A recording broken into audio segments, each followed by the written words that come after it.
Good evening, everyone. I'm Leah Cooper with your JCN News for this Friday, April 12th, 2019.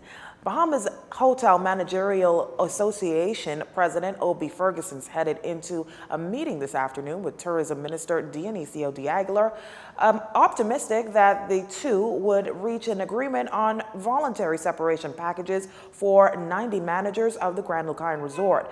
Now, the union has rejected the government's $3.1 million payout, charging that it's owed millions more. The back and forth stretching forced the minister to step in on Tuesday. Mr. de Aguilar told reporters that all of a sudden the union had gone from accepting to refusing to accept his calls.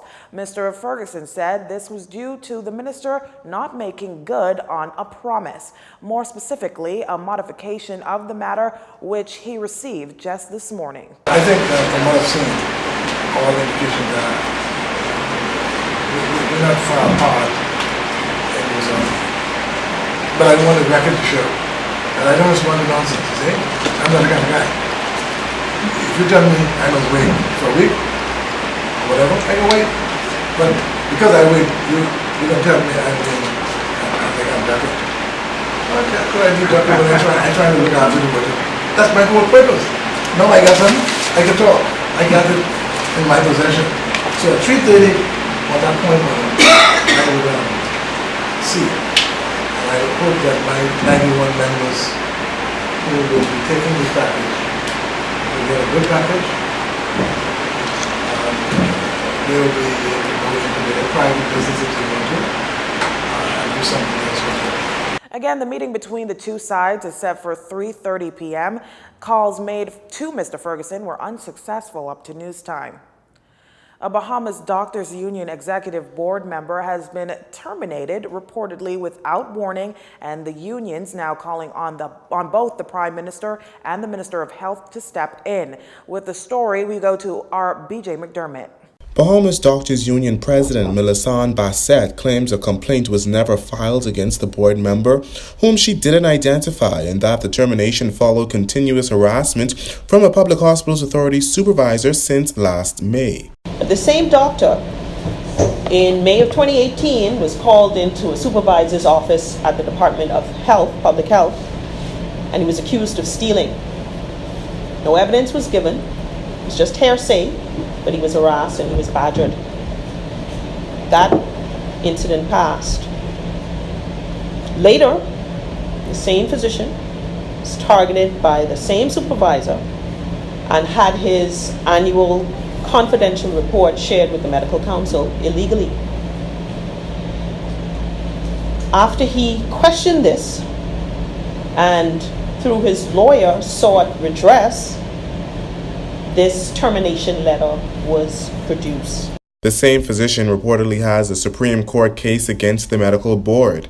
This, Dr. Bassett said, speaks to collusion, conspiracy, and a diabolical plot to deny Bahamian employment at a time when the Princess Margaret Hospital reportedly has a shortage of physicians. We are currently working at a shortfall in terms of staff. Many doctors can't get a day off because we don't have this staff to support it. So we go for weeks without a day off. That in itself speaks to shortages. The union did not put a timeline for when the Prime Minister and Health Minister should respond to the issue, but the President promised that they're prepared to do whatever it takes to have it solved. Reporting for JCN News, I'm Berthany McDermott. In other labor news this evening, the Water and Sewage Management Union presidents voicing concerns amid ongoing friction with the corporation's board of directors. As Union Chief Edna Roll tells it, at the root of the standoff are four main issues: the suspension of staff, illegal listening devices at the corporation, disputes at the Department of Labor, as well as the union's outstanding industrial agreement. Now, as for the suspension issue, Mr. Roll acknowledges the corporation's dealing with that matter directly. However, negotiations continue. In terms of listening devices, he says that's an ongoing matter. The union wrote the Commissioner of Police on April 5th to initiate an investigation. To date, there's been no investigation. On Monday, just this Monday, on the 8th, we met with the corporation and they have confirmed that they will welcome the police conducting the sweep, and they have instructed they're one of the executive managers to write the release to confirm that they have the right to come in and sweep. Now, we plan to have a meeting with the commissioner and his staff to see how we can assist them in their investigations. We will continue to inform, once the matter has been completed. Now, according to Mr. Roll, the union has filed several disputes with the Department of Labor, primarily in connection with the publication of external ads for employment without any internal advertisements. The union head claims some of these ads are for positions an existing staff member currently occupies. However, the most pressing concern is outstanding industrial agreements. In fact, the key matter became the removal of a benefit. Our membership ratified that proposed agreement on May 31st, 2016. The corporation tried to make further changes to that agreement on June 22nd, which is some 22 days later. And the corporation decided that they would not sign the agreement while that benefit remained. The union, we took the matter to the government. The government did nothing. So the union then decided that it would sue for damages. Fast forward 4 years later and still no meeting with board members. That said, the union proceeded with the damages case on October 26, 2018, for which they're still awaiting an outcome. Now, the chairman in his press release that he had on April 3rd made statements,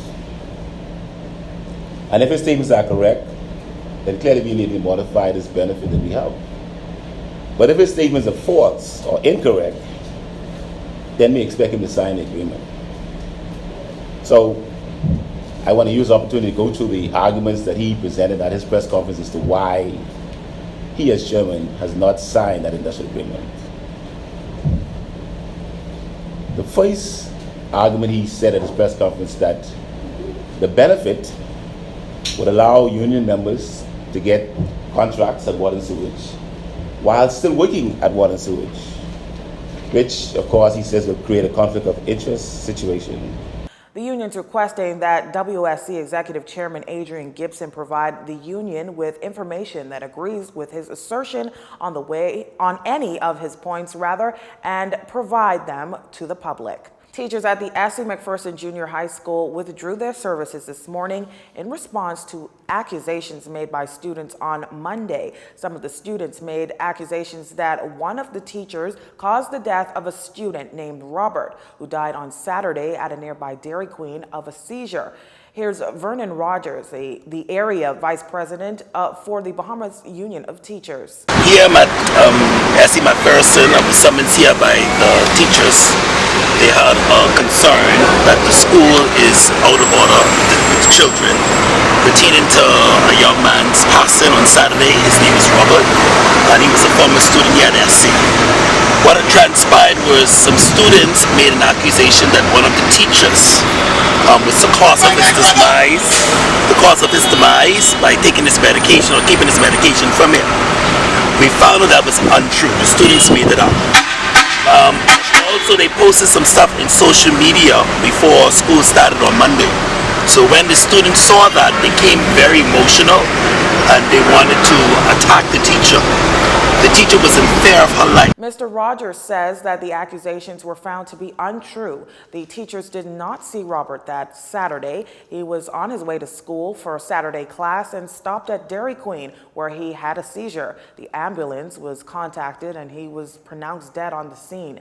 Now, the accusations caused an uproar in the school for the entire week. The union wants the principal, the superintendent, and the Ministry of Education to address the students, the school, and the public. The teachers feel unsafe because of the environment of the school.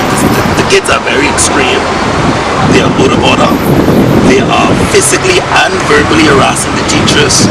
They are stealing the teachers' property. They are vandalizing the classroom. They have the whole school full of graffiti and they're chanting profanity. You're watching JCN News. Stay with us. This segment of the news was brought to you by Alive.